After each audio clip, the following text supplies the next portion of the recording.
আসসালামু আলাইকুম, welcome to new roots hair skin laser centre. আশা করি আপনারা সবাই ভালো আছেন, সুস্থ আছেন।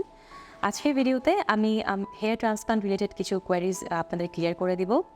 অনেক পেশেন্টই থাকে যারা আসলে হেয়ার ট্রান্সপ্লান্ট করার সময় প্ল্যানিংটা করার সময় মূলত এই প্রশ্নটা করে থাকে। তাছাড়া আপনাদের মাঝেও আরও অনেকেই আছে যারা আসলে এই কোয়েশ্চেনটা মাথায় আসে যে আসলে হেয়ার ট্রান্সপ্লান্টের পরে কতদিন মেডিকেশনসটা কন্টিনিউ করতে হবে। অনেকে একটা ভয়ও থাকে যে আরে এটা কি লাইফ লং খেতে হবে কিনা। আসলে মেডিসিনগুলো হেয়ার ট্রান্সপ্লান্টের পরে কতদিন খেতে হবে এবং কী কী মেডিসিন খাওয়া লাগবে এই আলোচনাগুলোই আজকে মূলত এই ভিডিওতে আমি করে দেব।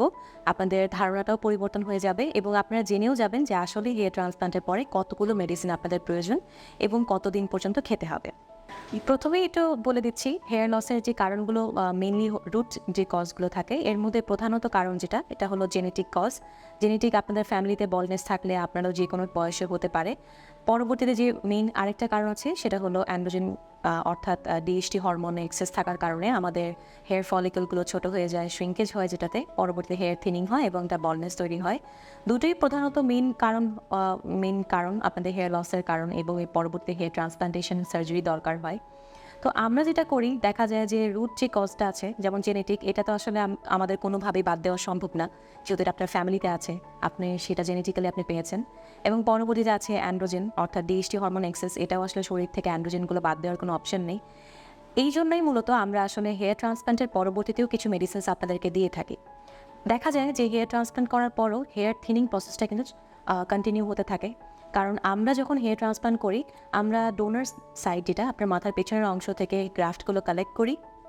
যদিও আমাদের ডোনার এরিয়াতে যে গ্রাফটগুলো থাকে এগুলো হচ্ছে ডিএসটি হরমোন রেজিস্ট্যান্ট, অর্থাৎ আপনার এক্সেস ডিএসটি হরমোনের কারণে যে মাথার সামনে যে অংশগুলো বালনেস হয়েছে, মাথার পেছনে আসলে এই ধরনের সমস্যা থাকে না বলেই আমরা পেছন থেকে সেফ সাইড হিসেবে পেছন থেকে গ্রাফট কালেক্ট করে সামনে ট্রান্সপ্লান্টেশন করি।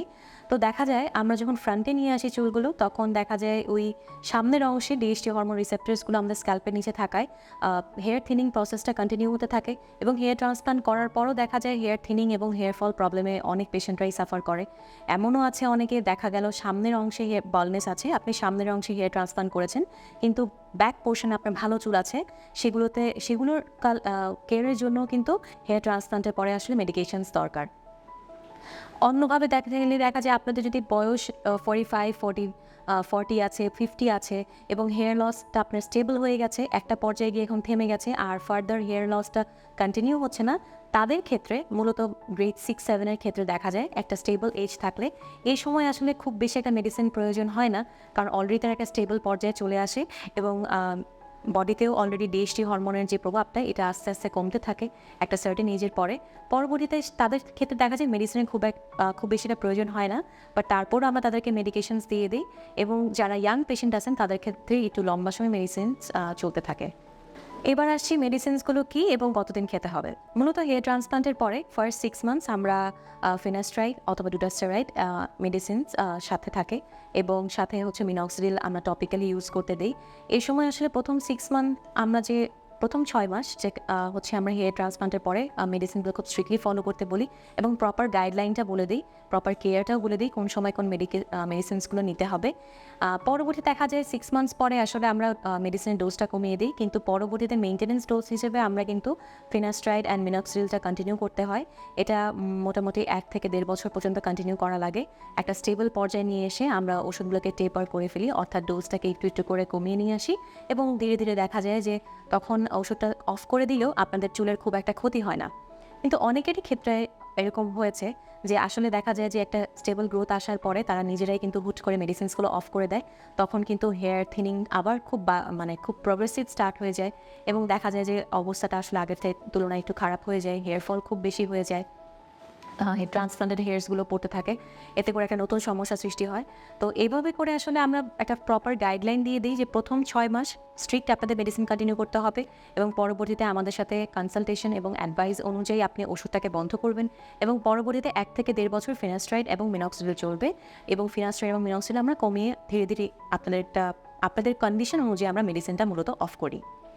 আর যদি দেখা যায় যে আপনার হেয়ার লসের প্রবলেম কন্টিনিউ হচ্ছে, সেই ক্ষেত্রে দেখা যায় আমরা মেডিসিনটা খুবই লো ডোজে, দেখা যায় 1 বছর পরও হয়তো বা আমরা কিছু অল্প ডোজে আপনাদেরকে 2টা বা 3টা ট্যাবলেট দিয়ে দিই, মিনক্সিডিলও ইউজ করার সাজেশন দিই।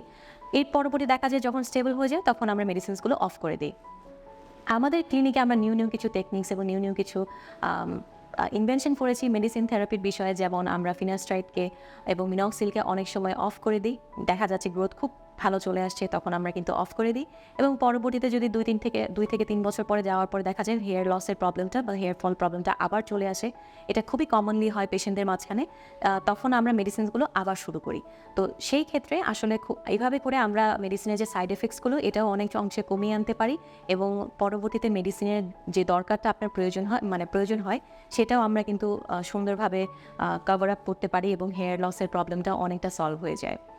মনে রাখবেন, হেয়ার ট্রান্সপ্লান্টের আগে এবং পরে আপনার হেয়ার ফল যদি অনেক বেশি এক্সেসিভ থাকে, অনেক ক্ষেত্রে কিন্তু আমরা দেখা যায় মেডিসিন আগে থেকেই শুরু করি, যেন একটা স্টেবল পর্যায়ে এসে আমরা সার্জারি করতে পারি। এটা অবশ্যই আপনার অনুযায়ী, আপনার কন্ডিশন অনুযায়ী হবে, এবং আপনারা কখনোই কোনো মেডিসিন শুরু বা হঠাৎ করে অফ করবেন না ডক্টরের সাজেশন অনুযায়ী। এটা অবশ্যই আপনি একজন ডক্টরের সাজেশন নিয়েই করবেন, এবং আপনার জন্য যেটা বেস্ট আপনার ডক্টর আপনাকে সেটাই সাজেস্ট করবে।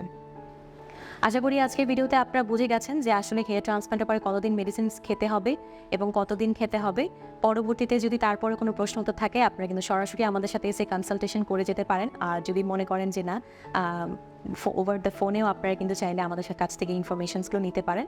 আপনার জন্য, শুধুমাত্র আপনার জন্য একটা টেইলার্ড সাজেশনগুলো আমরা করে দেব, যে আপনার জন্যই যেটা দরকার। সো এই জন্য ডক্টর সাজেশন এবং কনসালটেশনটা কিন্তু খুবই প্রয়োজন। তো আশা করি আজকের ভিডিওটি আপনাদের ভালো লেগেছে। ভিডিওতে লাইক এবং শেয়ার করতে ভুলবেন না। ধন্যবাদ।